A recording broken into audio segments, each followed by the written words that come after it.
welcome to this review of The Crown Season 4, Episodes 6 through 10 here on the Outlaw Nation. I am the Outlaw John Rocha, joined as always by the incredibly knowledgeable and look very well dressed up Laura Kelly. How are you?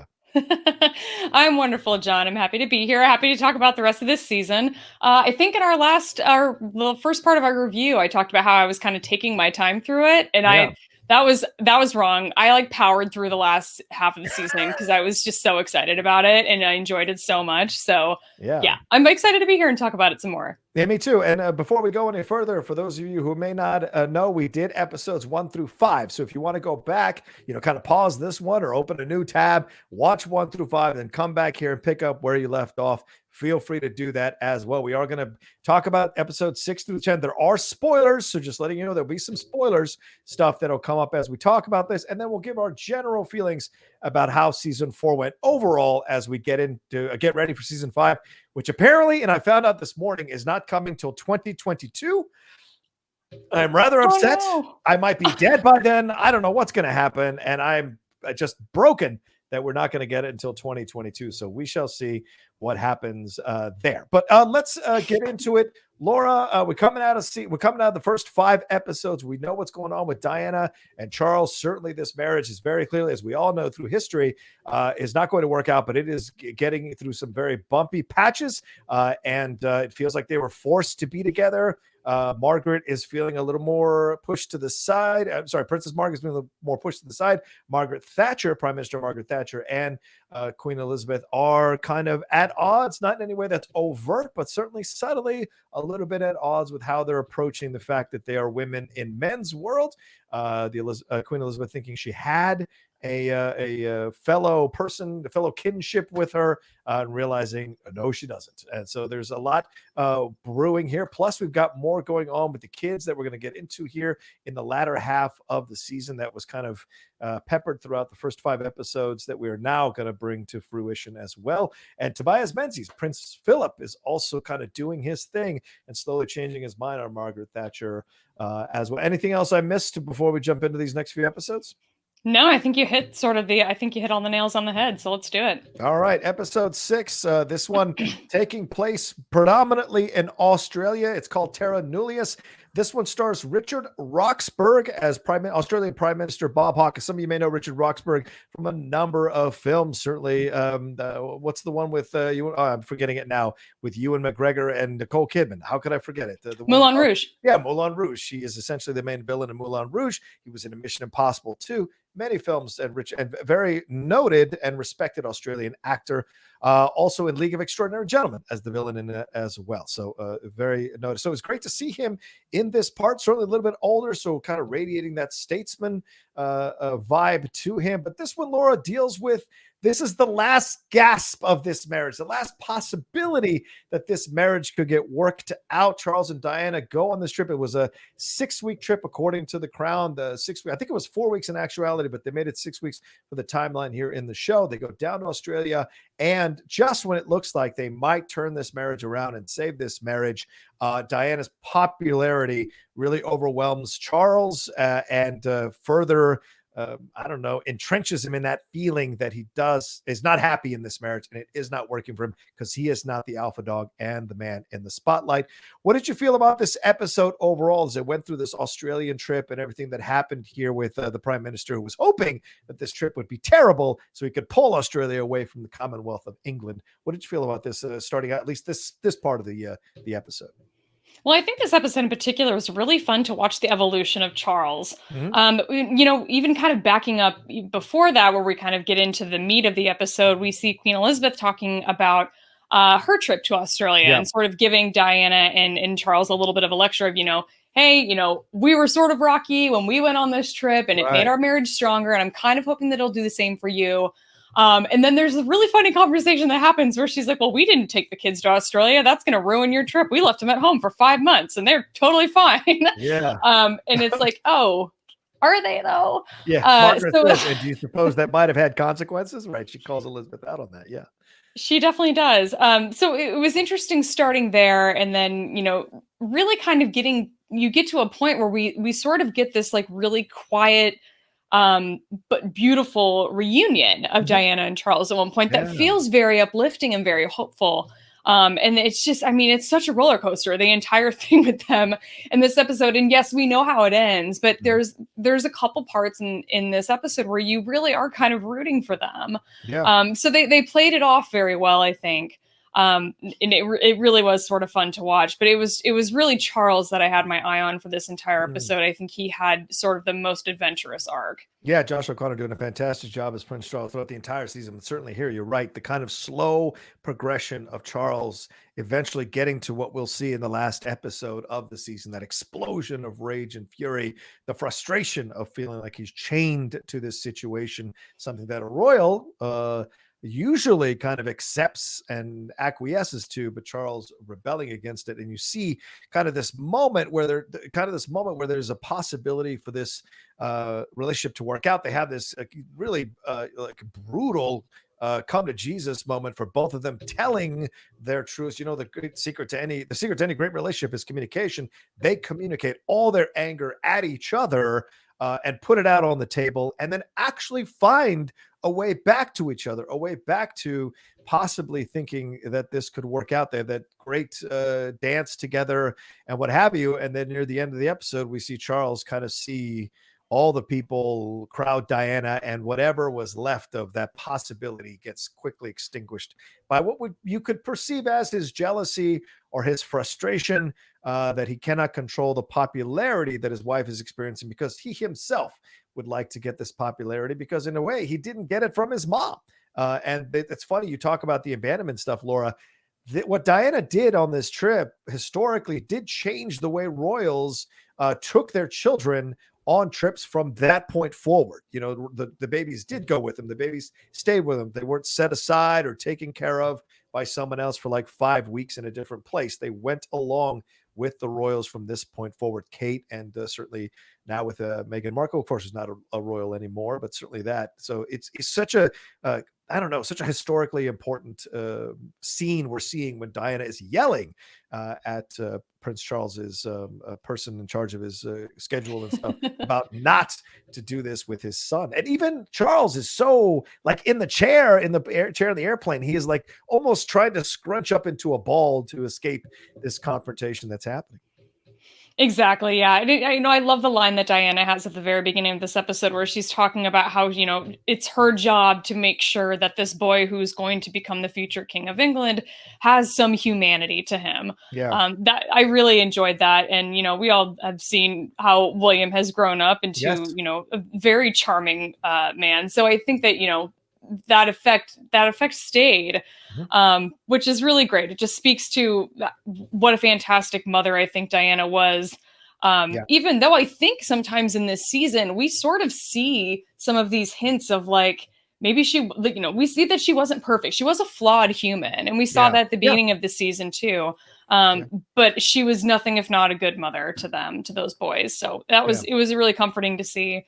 But yeah, the writing in the scene where Diana and Charles are confronting each other when they're outside is just so lovely. I just absolutely love how they're almost kind of working through a little therapy session in this blow up that's happening outside. So overall, it was a really solid episode. I loved getting to see the relationship between them go up and down, and then seeing Australia's reaction to them, and how it was so much stronger for Diana. And you do kind of feel for Charles a little bit, because she doesn't seem to be asking for it, like she's just she's playing her role, she's doing her job, and she doesn't really seem to be leaning in it too much. It's just what's happening, it's the reaction that's happening around her without her having any control over it. And unfortunately for Charles, it's not anything he has any control over either. Yeah, she hoped for better, and you see that throughout this episode. You see these attempts by her to, kind of find a way to fix this situation or navigate this situation. Of course, Charles is talking to Camilla the whole time. But I mean, after they had this conversation, though, we saw Charles like rejecting Camilla's calls. We saw there was at least dramatically, right, an attempt to possibly believe that this could be salvaged. But then the polo match happens, then the fans crowd around her. All that in combination just pushes Charles further away from Diana, and it seems like for good as the show goes along. the rest of the season. Also, we get this scene between Diana when they come back, between Diana and Queen Elizabeth, and Olivia Colman and Emma Corrin are fantastic in this scene. Queen Elizabeth is very much like, what are you unhappy about? You both are fine. Just embrace everything you got going on in your life. Look at all the benefits, have gratitude for what you have, and doesn't want to hear about how bad Charles is because obviously she raised him. So is there a thing? And of course, Margaret's comment from earlier kind of echoes into this scene. And then instead of being dismissed, and this is Diana's growing confidence to express herself, to push the boundaries, she throws her arms around Elizabeth. And that is such one of the most awkward hugs I've ever seen on screen, Laura, but it was played so well by both of these actresses. It really was. It was incredibly uncomfortable, but it was such a powerful moment. And one of the things I learned sort of as I was moving through this season was that there is an official podcast for The Crown. Yes. Netflix is doing. And listening to one of those episodes, they talked about how there actually was a take of that scene that they filmed where Olivia Colman had a much colder reaction even than what we saw. And I'm like, can you even imagine? Like, it's impossible because it was so cold. Yeah. But it really was, it was a different side of the Diana character, was a different side of the Queen, colliding, quite literally.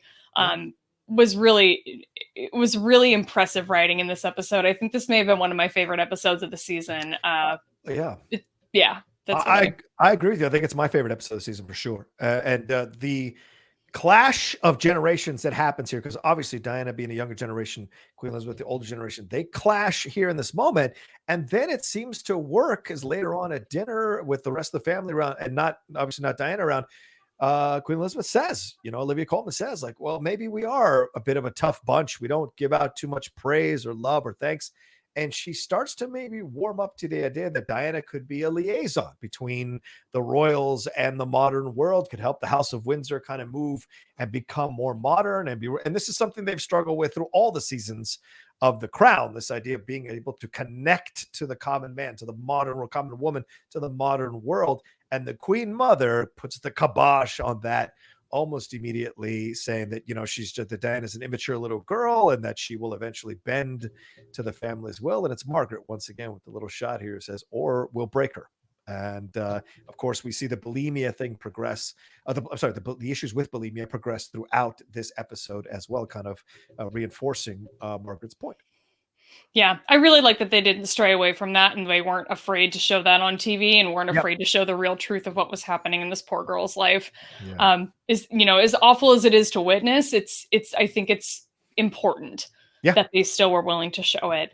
But we take a very different turn in episode 7. Is there anything else you want to cover about episode 6? I think that's just the idea that the Queen Mother, this idea that Elizabeth's default to listen to her mom, I think is the thing that leads to, at least dramatically through this season, leads to what happens between her and Diana, what happens between Diana and Charles. This idea that there is there's always, that's the thing about this great about this episode. There are two moments that are glimmers of hope that this situation could have been different, that they could have really worked out this marriage, and that Elizabeth and Diana could have had a better relationship. Because from this point forward, and this is apparently from the things I've read, Elizabeth was more aware of this when Kate and when Meghan Markle, and a little bit with Sarah Ferguson, when they came into the world of the royals. She learned from the mistakes with Diana to make sure that they didn't receive a cold shoulder themselves and not know what to do in this situation. So that's what's great about this episode. Before we move on, just that there were glimpses of the possibility of a better ending, and that's what makes it all the more tragic. But I would love to know if the rest of those kids had to go through the Balmoral test. That would be a sight to see. Season 8 of The Crown coming soon to Netflix in 2040. Right, especially. Yeah, that's a good point. All right, episode 7. Yeah, let's jump into it. Yeah, I love that this episode takes a turn. We do have this little line from Margaret in episode 6 where she, makes this comment of talking about how, Diana will bend or she will break. Yeah. And it's interesting that it leaves off in that and then leads into what essentially becomes very much a breaking point for Margaret. And I remember saying in our first part of our review that we haven't seen a ton of Princess Margaret in this season. which I was sort of disappointed with because I love Helena Bonham Carter, and she's so amazing in this performance. But I really enjoyed that line in episode 6 where she references breaking, because we saw a lot of that in the first 2 seasons of The Crown when she was being played by the other actress. That constant need to bend to the royal's will, and sort of always hanging just off the edge of that breaking point. But we really kind of see that happen in this episode. And one of the things I think was the most interesting was whether or not there's a lot of arguments out there about whether or not the events that take place in this episode actually happened this way. I mean, there's definitely some truth in on the surface of it, but the timelines are definitely off a little bit. They sort of push a bunch of things into this episode for dramatic effect, but at the same time, it's still like very cringy in terms of what we learn about the royal family and how they treat some of the extended members. Yeah, this one is, and this is an actual event that happened in 1987. The public discovery of Elizabeth and Margaret's developmentally disabled cousins, Catherine and Nerissa Bowes Lyon. That happened in 1987, even though they set this, I think, this episode in 1985. And Prince Charles mentions that Diana is pregnant and Harry was born in 1984. So they're messing with the timeline a little bit. But just to give you a little background on these two cousins, Catherine and Nerissa Bowes Lyon, they were aged 15 and 22 at the time. When this happened, they had been secretly placed in Earlswood Mental Hospital in 1941 by their parents and had to all intents and purposes. They were 15 and 22 respectively when they were put in to the mental hospital in 1941 by their parents, and they had been essentially abandoned. And apparently, there was no record of either of these women receiving a family visit ever. And in 1963, the addition of Burke's peerage, the royal family claimed that both of these women had died in 1961.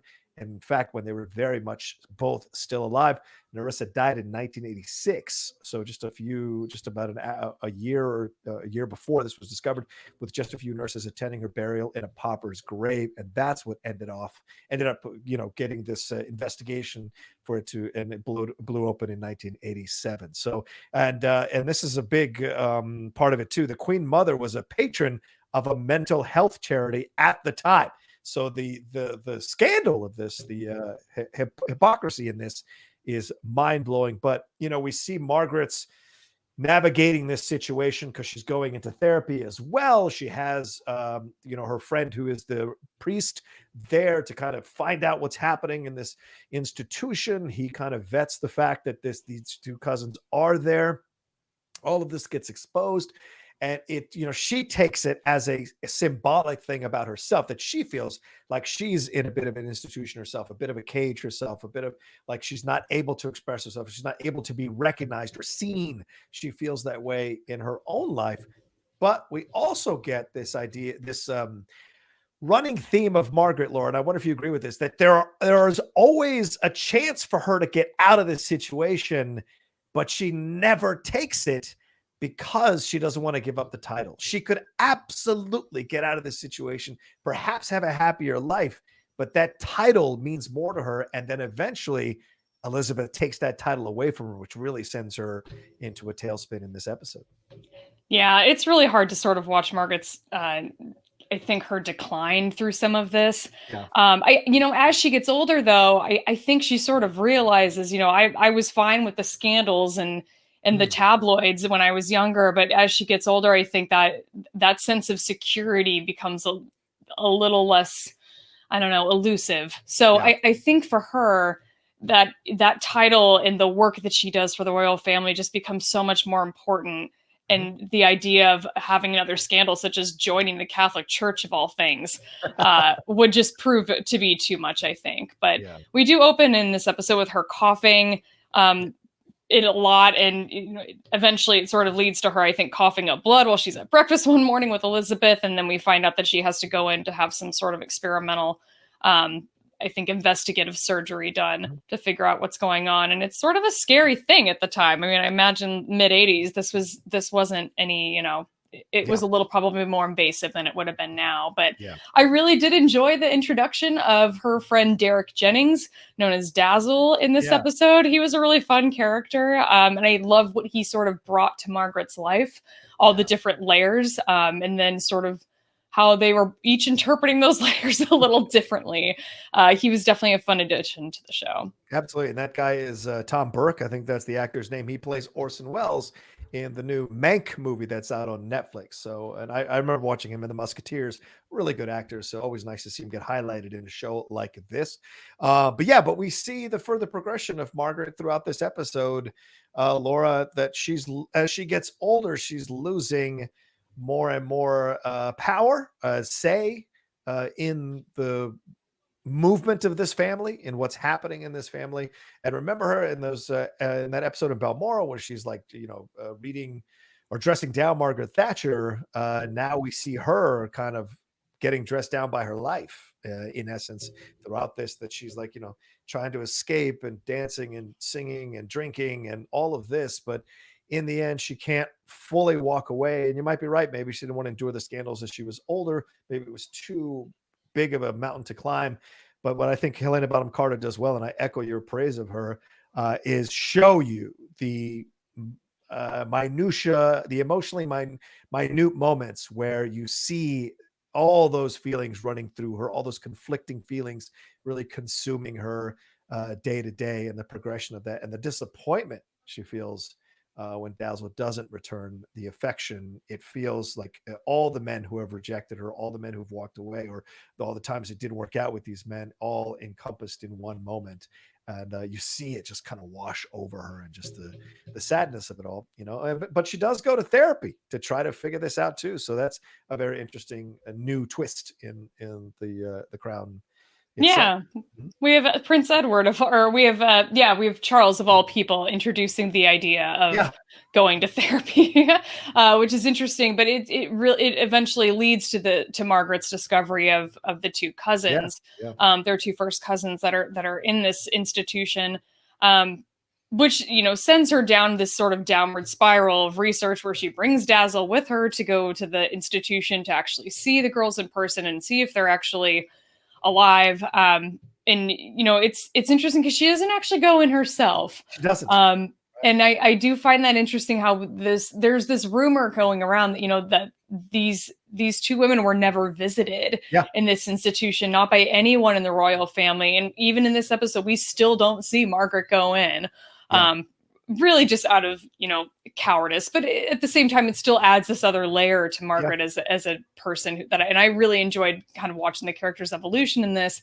But really the icing on the cake is when Queen Elizabeth tells her, like, oh, actually Edward just turned 21 and some of your responsibilities are gone. And it just, you can tell she feels bad when she says it. But the whole concept of having to play by the rules is sort of the overarching theme in this entire episode.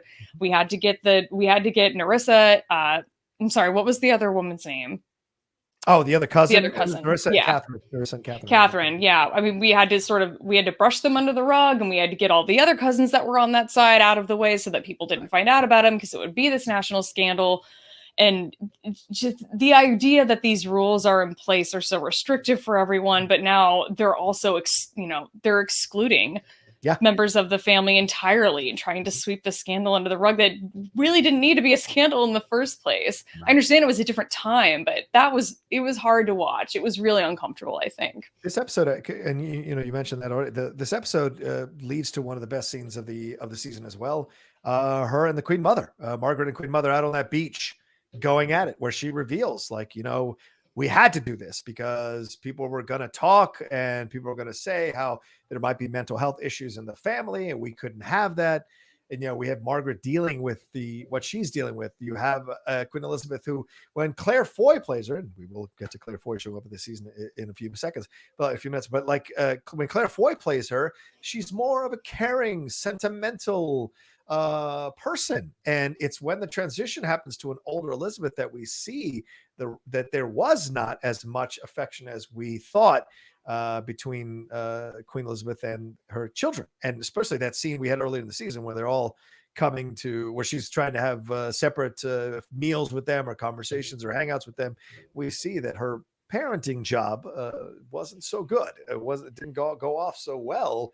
So this is now this idea of like, well, she's a really cold, has trouble with her emotions. Margaret is more of a free spirit, but is constantly caged. How that messes with her mind. So this idea of like, oh well, we had to do this to escape the mental health stigma. Yet here is the mental health stigma clearly happening with these two sisters in the situations that they're in. Exactly. And I think there's even a comment from either Margaret or Elizabeth saying, like, how could you choose Edward to be the sort of senior royal? Like, he's a ridiculous, immature boy. Yeah. And Liz is just like, well, yeah, everyone knows that. And I'm just like, oh my God, that's your own child. You just said that about. But yeah, again, just kind of weaving the small moments of comedy in this season has been a real pleasure, I think. Yeah. Even in these really uncomfortable stories that we're getting, particularly in this episode. But it ties up with Dazzle basically trying to convince Margaret to join the Catholic Church and to sort of run away from all of these responsibilities. She's had all these responsibilities taken away from her anyway. So what is the point?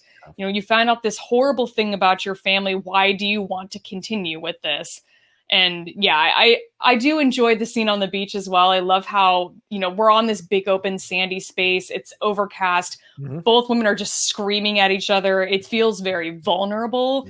And I think it was incredibly well done. I think it was a real peak for Helena Bonham Carter in terms of acting, as well as the actress that played the Queen Mother. We don't see a ton of her. And when we do see her, we don't see her doing a ton of interesting things on screen. This was, I think, one of the more interesting scenes that we got with her. Well, it's two episodes back to back where the Queen Mother is like responsible for what happens to some of these people in this family, extended or otherwise. And so exactly. So we may not see her as much as we've seen her in previous seasons, but her decisions carry weight, as if she is around constantly. That specter of her is constantly around for sure, even when she's not in the room. And by the time, and this is a great episode for Helena, and this is probably why they said, we're gonna give you less to do in these other episodes, but you're gonna get a very Margaret centric episode so that you can say goodbye to the character, because this is like this is her. Obviously, everyone in the show pretty much is gone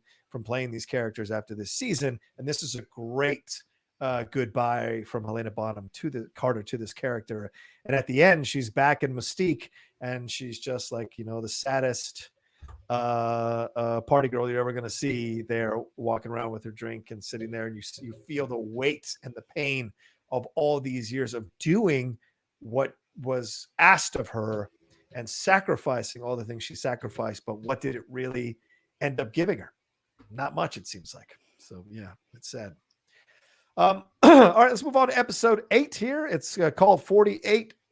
It's an epilogue that there's an epilogue at the end of this thing where it ties into what the overall battle between Margaret Thatcher and Queen Elizabeth, which comes to a little bit of a head in this episode, points to. And as the palace continues to insist that the Queen has never expressed an opinion or passed judgment on any of her prime ministers. And this is the episode where we get Claire Foy coming back to be Queen Elizabeth in a flashback to 1947 in South Africa, where she's delivering a radio address. And by the way, you can find pictures of that, and I think you can find the actual address on YouTube that Queen Elizabeth did at that time. So just kind of laying the groundwork for what we're going to see in South Africa and this coming battle between Prime Minister Margaret Thatcher and Queen Elizabeth over South Africa and its apartheid policies. What did you think about this episode, Laura? How'd you feel about this one? It was very educational. I wonder a little bit if they were playing with the timeline some more in this too, but I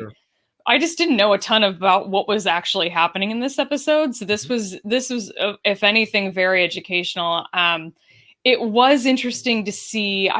Really at this point, I didn't really understand that the Queen is supposed to remain apolitical. That hadn't ever really occurred to me at any point leading up to this. They sort of downplayed that, I think, because we do see her, voice opinions and advise when in these audiences that she has with the various prime ministers. Right.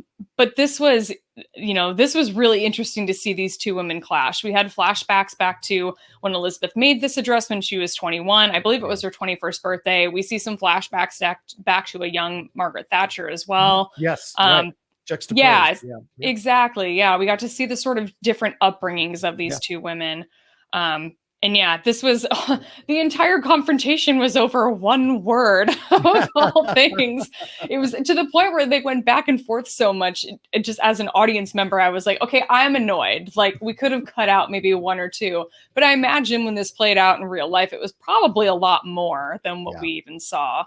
But yeah, definitely an interesting political situation to put these two women in. Yeah, and that's the title of the episode 48-1, obviously refers to the 49 Commonwealth countries that were tasked, you could say, with speaking out against the apartheid and imposing sanctions on South Africa. For those of you who may not know that, in South Africa, apartheid was the way of life for many, many years that really essentially was a form of what we did to African-American citizens in this country for many years after slavery and before and during slavery. So it was in essence, making them subhuman for quite some time. And some of the horrible things that were done during that time, Nelson Mandela's connected that, Bishop Desmond Tutu, all of that connected to what happened in South Africa. Stephen Biko, which Cry Freedom, that movie with Denzel Washington, highlights as well, these policies that England had and the people who were down there in South Africa who were English citizens or transplanted English citizens, and how they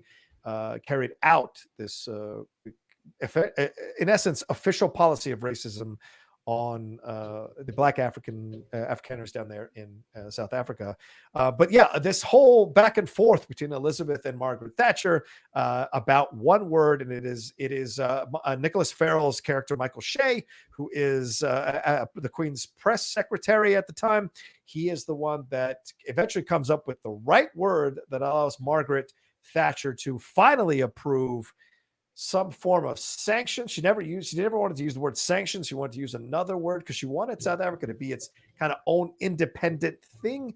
And of course, there are some exchanges that make you think that Margaret is slightly racist or a little bit racist. You can leave that to your own points of views. But in the end, this decision by him to be involved in this, and then when Margaret Thatcher comes out and says that she bent other countries to her will, this is what ends up becoming the source of Elizabeth expressing an issue with Margaret Thatcher and then having it be kind of told to the Sunday Times, which Rupert Murdoch owned at the time. And this article came out in 1986, essentially saying that the Queen was against Margaret Thatcher's point of views on South Africa. They eventually make Michael Shea the fall guy for this, and he is removed or let go. He's thrown under the bus, but he does end up becoming a very popular fiction writer for thrillers. So there's a positive ending for him. But overall, this shows you the machinations of politics and how people who are not at the highest levels, Laura, get crushed in the wheels sometimes as this goes along for the quote unquote greater good.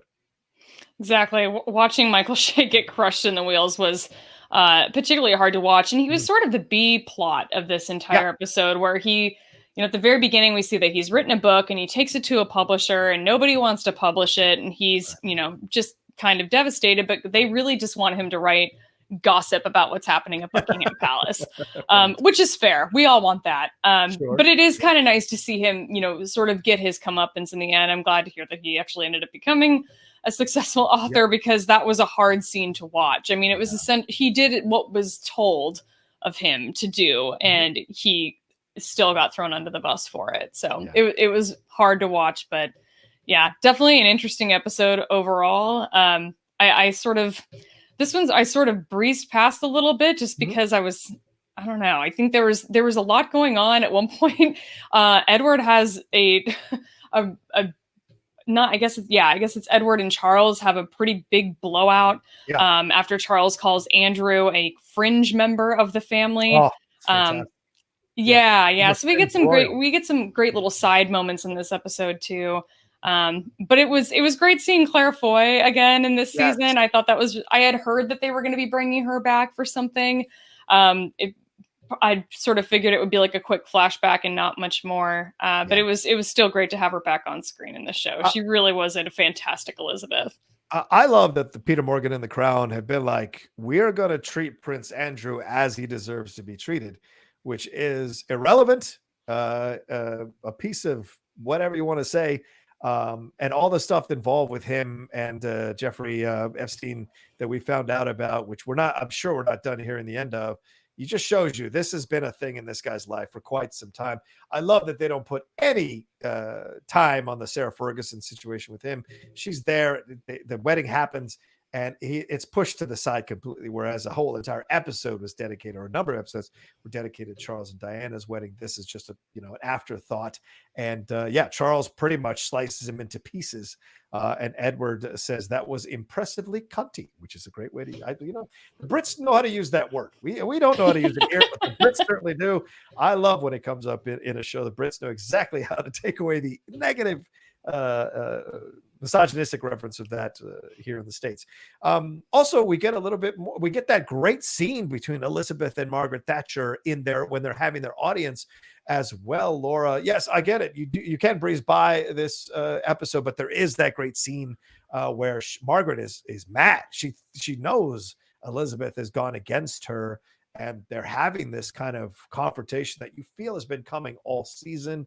Just the way she goes down, she won't sit in the chair initially. Like, there's just this battle of power.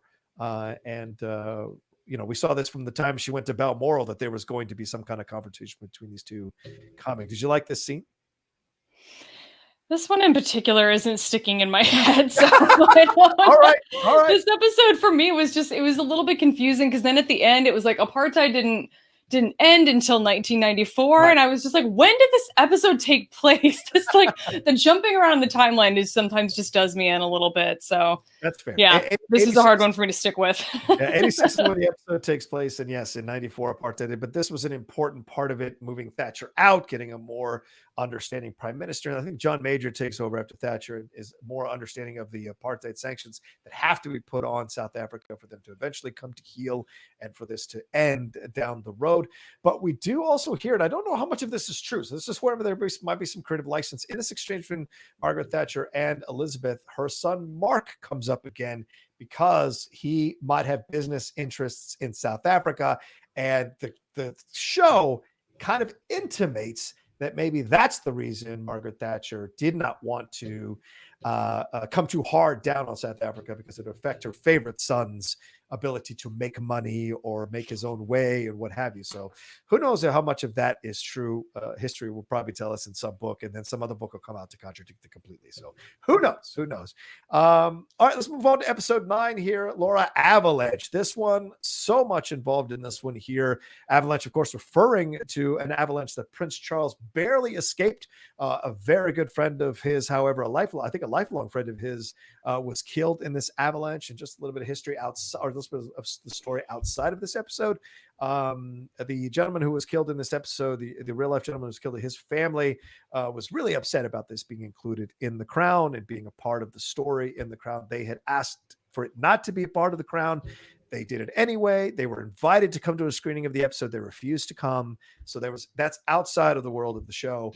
There was some issues certainly between the actual person who died's family and the show here. What was your feeling about Avalanche overall? This is where she dances the Billy Joel song to Uptown Girl. This is where we really see that there's no turning back from the end of this marriage. What did you feel about this one? This entire episode was so focused on Charles and Diana, and I think that's really the world that I wanted to be in for the most part. I enjoyed the Margaret episode because I love that character.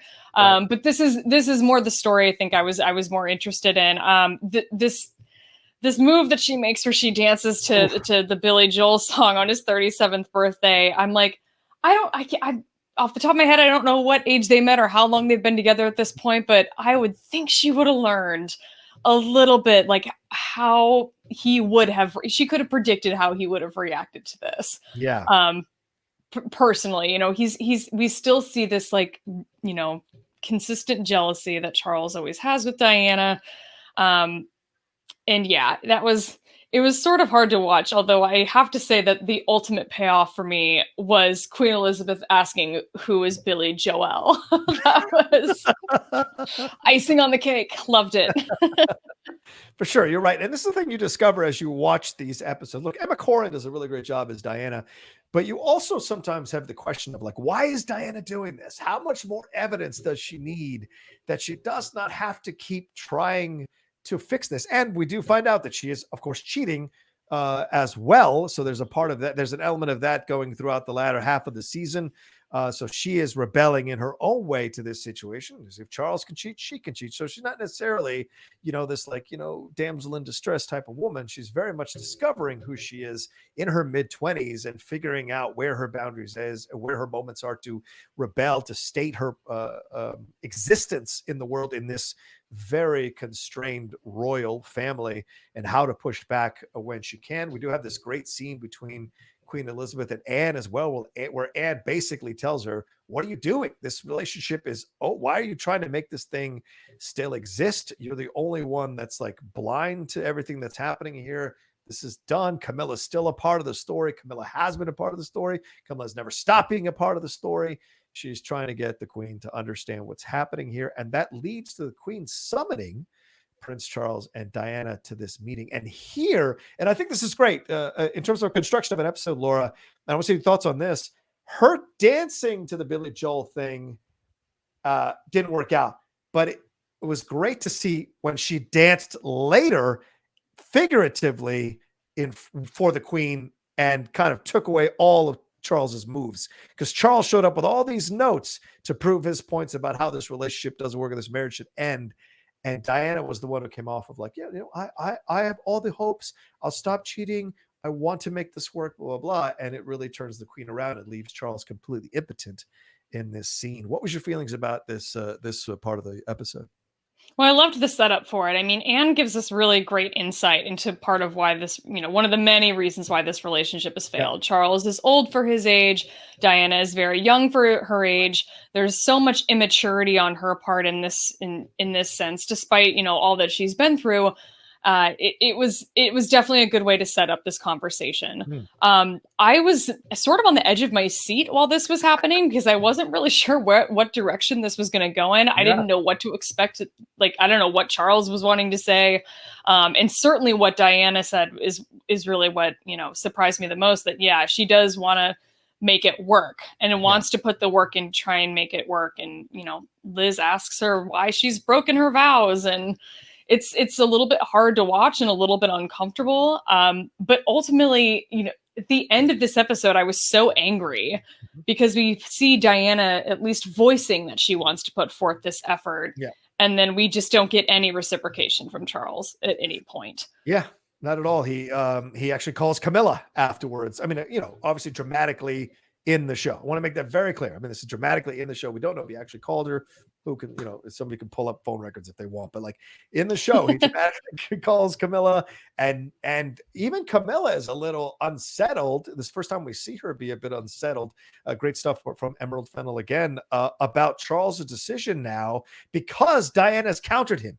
So now, where Charles felt like he was taking it easy on her because he felt she couldn't really hang in his world if he was to kind of pull out his A game to try to counter her and destroy her.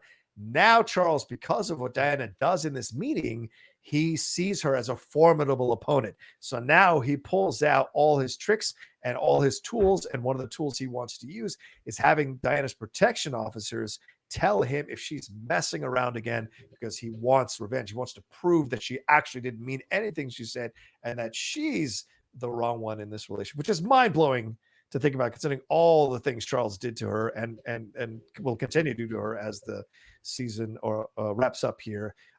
Diana goes, right. So Diana goes to the therapist and talks about how she's ending things with her lover and that she's putting her marriage first. And then once again, we see her do the marriage, the Phantom of the Opera thing. And there's no record of that actually happening. So that may be something they made up for the series. There are pictures of the Uptown Girl dance. There are pictures of that. You can find actual pictures from that, but there's no record of. But this seems like how many more times are you going to do this? And are you doing this now on purpose to kind of get under Charles's skin? What was your feeling about that?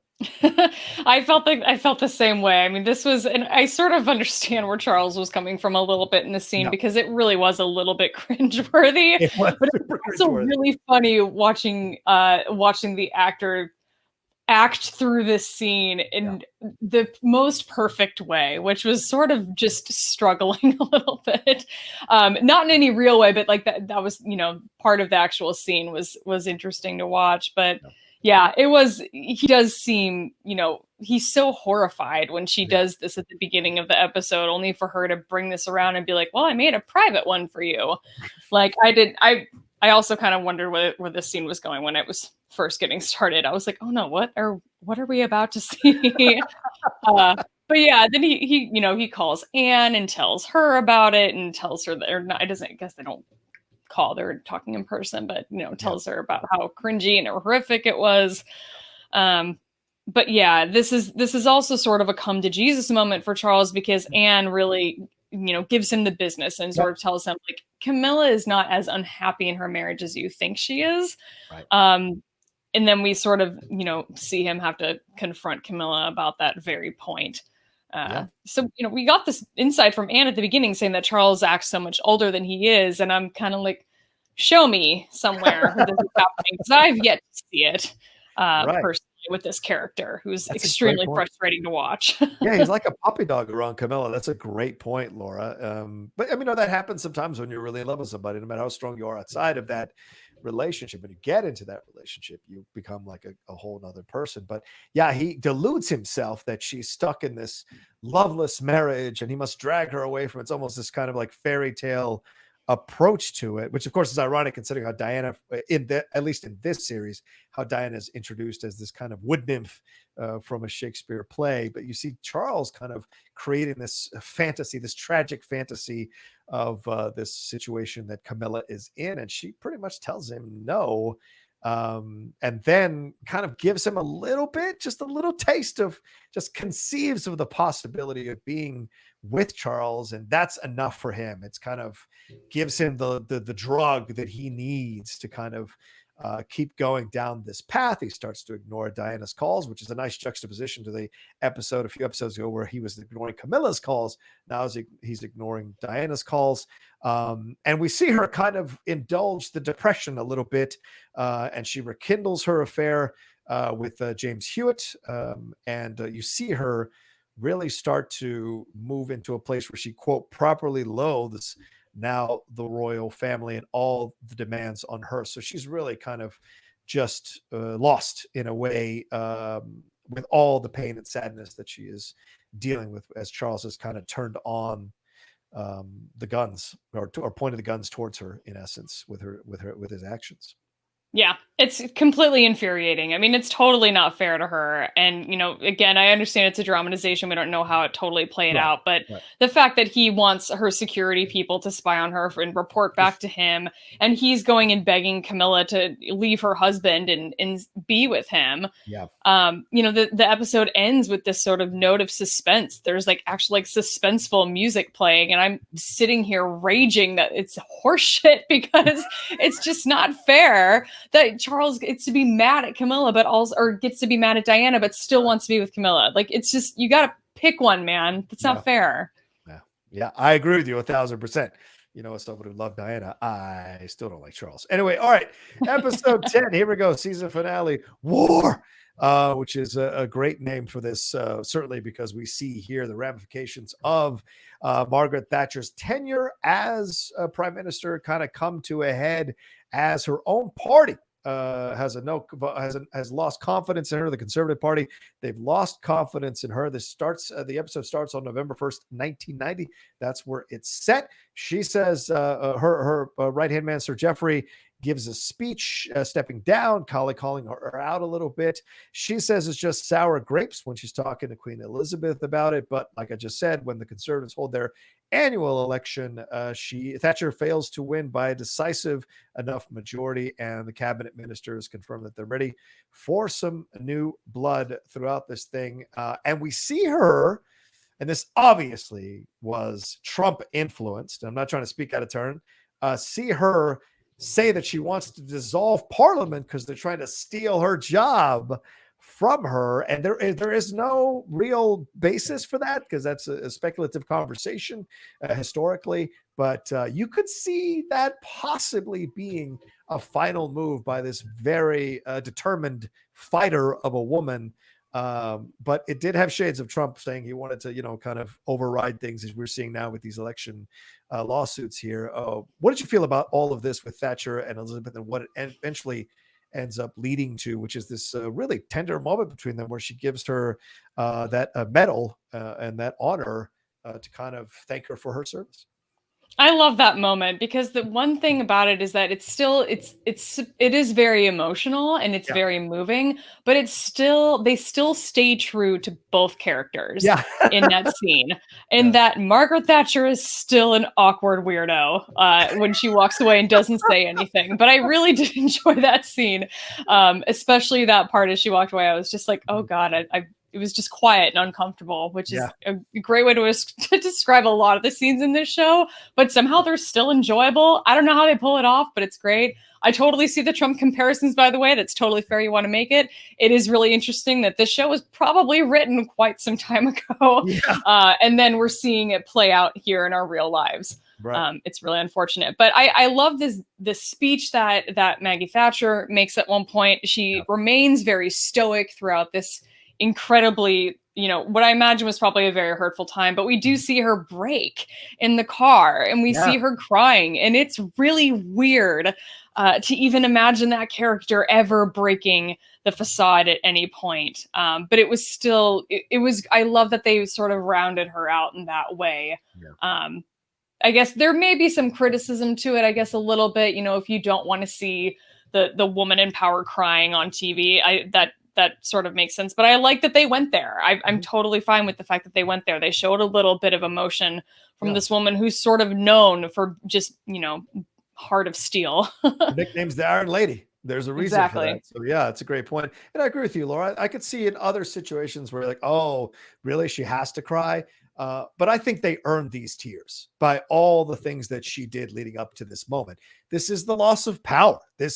She was the longest serving prime minister. She was the first female until recently, Theresa May, but she was the first female prime minister, the longest serving prime minister during that time. And so this was a huge life change to walk away from this power. But eventually her policies, her decisions, all of that, her demeanor caught up to her. And they eventually moved her out of that position.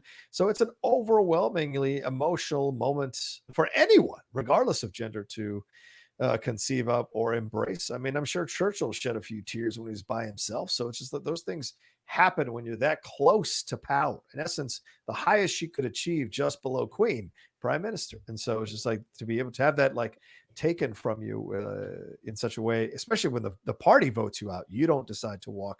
The party votes you out. It must be an incredibly difficult thing to navigate for sure. But that ends there. She gets the Order of Merit. That's the medal she puts on her. She delivers that speech in front of 10 Downing Street and then is off for the rest of the episode. We get to the Charles and Diana situation. Now, finally, this comes to a head with this really emotional scene between Diana and Charles, where Charles says, and I imagine you were furious, like you said at the end of episode 9. I was furious. I had to stop the episode when he said to her, "You hurt the thing I care about, which is Camilla." And I was like, you son of a bitch, you lousy son of a bitch. It's such an awesome scene between both of these actors, but also both of these characters in this series. But what was your reaction to everything that led up to that moment in that scene? I think it was sort of the perfect peak to all of this. We all sort of knew where it was coming or where it was going to end up going. And it played out really, really well. I loved that, we built to it a little bit just in this episode of Charles and Diana arriving separately at William's game. I don't know what sport that was, but they arrive separately and then they get in the car together so that they arrive together and make it look good. It's always putting on a show for the camera. But yeah, this was sort of the moment we were all waiting for, and I think they did a really good job of it.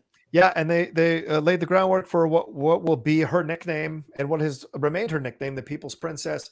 She goes to New York. She, visits these play the pediatric AIDS patients at Harlem Hospital. She does all of this to kind of in an effort to kind of share love with the world, connect with people, do something outside of this royal family that was so poisonous for her.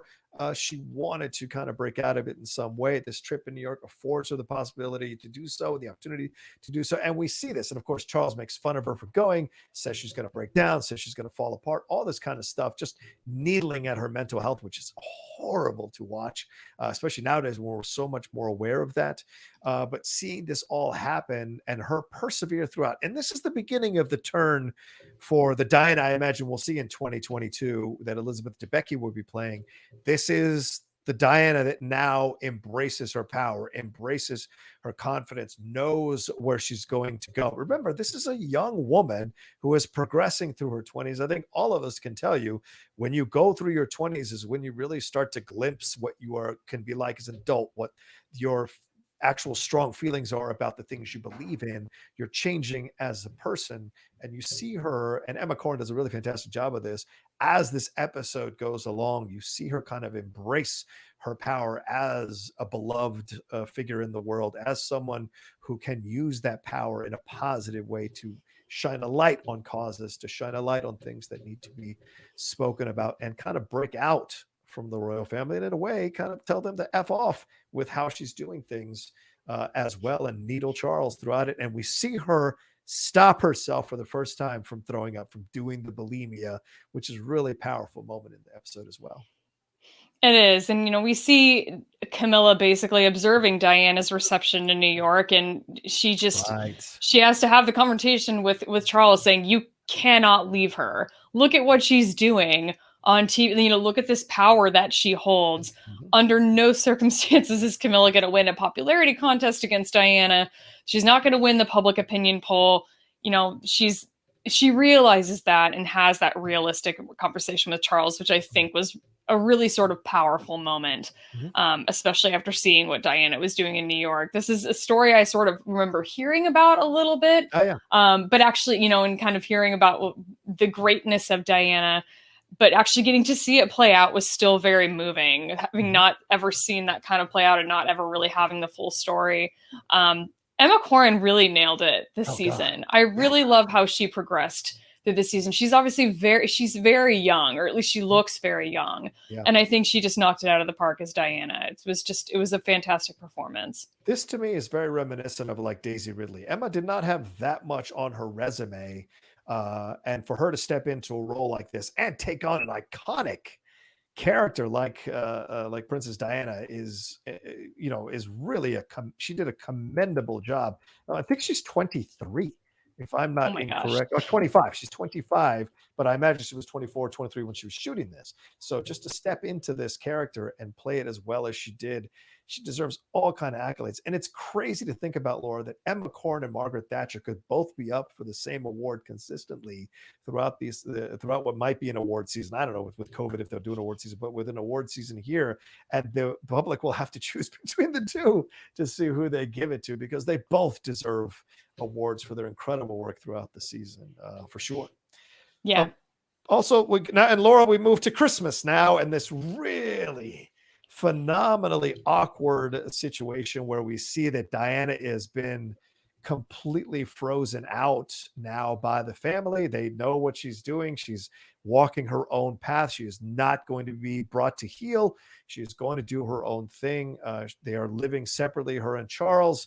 She shows up at the estate here, and Elizabeth kind of ignores her for her corgis and ignores her. She gets no warmth from anybody. And just when you think she's up there by herself, she's stealing herself, she's not sure what she's going to do, she's really frustrated, and Prince Philip comes in, and what could possibly be a redemption moment from the misogynistic guy at the beginning of this episode, beginning of the season, in the comments he made about Margaret Thatcher, this chance to connect with Diana, to reach out, talk about the fact that he was an outsider and everything, which was built up through the first 3 seasons, and it falls apart because he too has acquiesced to the royals, And even even says this very creepily foreshadowing thing to her, where he says he doesn't see it ending up well for her. Oh, I mean, of course, she passes. She dies only a few years later from a paparazzi situation. But Laura, this is just a really powerfully unsettling scene to watch. It is. It's really dark. And, it almost made me forget about how at the very beginning of this season, Philip is really the one that takes Diana under his wing. Yes, great point. Yes. And it's really hard. It makes it all the more difficult to sort of sit through this scene that is so uncomfortable. And you really feel for her. But at the same time, it's really interesting to see him having progressed through the first 3 seasons. We saw what a rebel he was in the first 3 seasons when he was being played by, or first 2 seasons when he was being played by Matt Smith. Yeah. And all the struggles that he went through, to then have to bring that baggage to this conversation with Diana was a really powerful thing. It was a very powerful moment, I think. This conversation that they had, I would love to know if this is something that actually happened. Yeah. But yeah, everyone in black tie, and she's hanging around in jeans in the bedroom. And she, when he comes in, she tells him that this family is an icy, dark, loveless cave, which is a really powerful thing to say to somebody about their family, despite the fact that I'm sure he's aware of how true it is. Right. Well, it's not like he's been the warmest guy either. So, yeah. He's done his own contribution to this for sure. But yeah, you're right. She puts it out on the table. Once again, her growing spine, her growing confidence, her growing desire to state who she is, to be someone that they have to deal with, that they have to take notice of her. And Philip drops this really illuminating and unfortunate nugget when he says, "You never got it." And this is so funny because remember, it's Elizabeth's dad who says this to Prince Philip. I think in season 1, Jared Harris playing the king there, he says to him, you no longer matter. It's her. She is the focus. And if you're going to be with her, you have to understand that she is the North Star in essence now, because she is the queen. So you have to take a backseat to that. And he says to Diana, Philip says to, trying to give her the same kind of advice, saying, you never got it because you have to understand that she is the star, not you. And Diana was never going to accept that. And so it's so funny to see that advice come all the way full circle 4 seasons later in this moment. And it does not lead to a positive end in their relationship, which I agree with you is tragic to see because of the way they started. But also in the end, Diana does come down steely eyed and stands there for the picture, but all the way to the side, completely not away from the family, but certainly not in the middle of the family, which is so symbolic for what's coming. That's one of the things that I think this show has really succeeded in every season that we've seen so far. It gives you those little moments of reward in these really subtle ways. In this playing out of events between Philip and Diana is very much one of those for me. Yeah.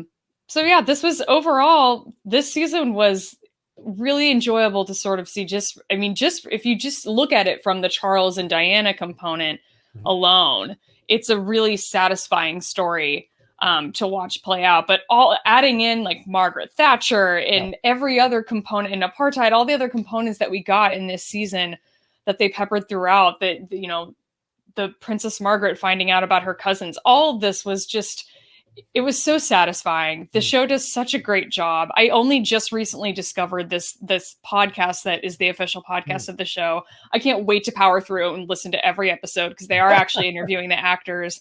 And yeah, we talked about Emma Corrin a little bit, but there was one thing I found out that was really interesting, in that she was actually just sort of standing in and reading the part of Diana while they were auditioning for Camilla.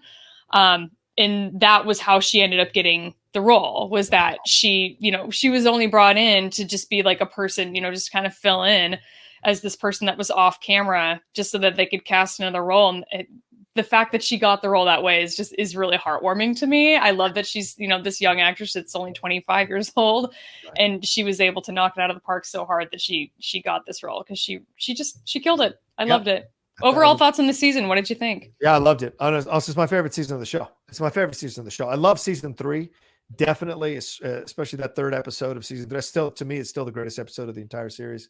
But this season overall was incredible. Finished it in 2 days, rewatched it again for our reviews. Could rewatch it right now until 4 a.m. if I wanted to. It's just so well acted, so well written. And this is the Royals that I personally connected to, because this is when I started paying attention to the stuff that was going on behind the scenes, or reading up on the stuff that was happening. So I connect to this stuff, viscerally, on the political side of things with Thatcher, as becoming aware of Thatcher at this time, on the romantic side of things with Diana, because I was becoming such a fan of Diana, and all that happened with Charles and Queen Elizabeth. All of that is when I'm coming into my own understanding what these concepts are. So I have a more personal connection to this season, and that may be why I love it as much as I do. But I also think that it's because there's great acting all the way throughout, great dialogue, great scenes, very well directed. The music works so well, and the arcs of all these characters that the show goes on don't ever feel forced, and don't ever feel like they're inauthentic. And that's fantastic. Fantastic work by Peter Morgan and everybody involved in the production, from actors all the way on to directors, all the way down to the last person in production. Just incredible work throughout. And I think they delivered a stellar season. And I look forward to season 5 in 2022, when another staple of incredible actors are stepping into these roles to portray, to carry this story forward. And of course, what will happen with Diana. And I wonder how far they'll go, because 5 and 6, I wonder if 6 will be seeing, William older. I don't know. I don't know how close they'll come to the modern stuff. Do we see Meghan Markle? Does Tiffany Smith reprise her role as Meghan Markle, like she did on that, I think it's a Lifetime movie? We shall see. I liked that movie. I did too. My girlfriend hates Meghan Markle, so I had to sneak that movie in while she was out of the house. But yeah, overall. So yeah, this was stellar. Couldn't recommend it enough. If you watched our reviews, hopefully we've given you a taste to go back and watch the season again and savor it even more. I don't usually watch seasons of television over and over again. This is one of those rare seasons that I do, and I will for sure, because it was just stellar work top to bottom. All right, any final words, Laura, or are we good? Should we wrap it up? No, let's wrap it up. I'm a sucker for a period piece, so I think I'm probably down to at least watch the season one more time, just because it was that good. But yeah, I think that we can leave it at that and wrap it up. All right, where can they find you and everything you got going on? And thank you so much for doing this review with me on the Outlaw Nation, Laura. It's been a blast.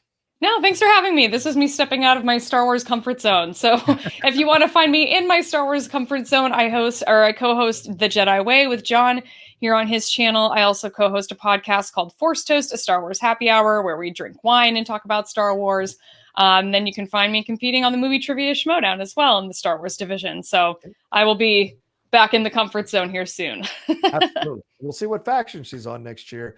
We shall see, with free agency looming and the draft happening. You never know. Life is a crazy little thing sometimes. You can follow me at The Rocha Says on Twitter and on Instagram. You can give this video a like and leave a comment below as well. And please, more than anything else, share the video. Let people know who have been watching The Crown. This season has received a lot of attention. Maybe if you share it, people who've been watching it or are in the middle of watching it will come and watch our reviews and get some enjoyment out of it, like Laura's getting out of that Crown podcast.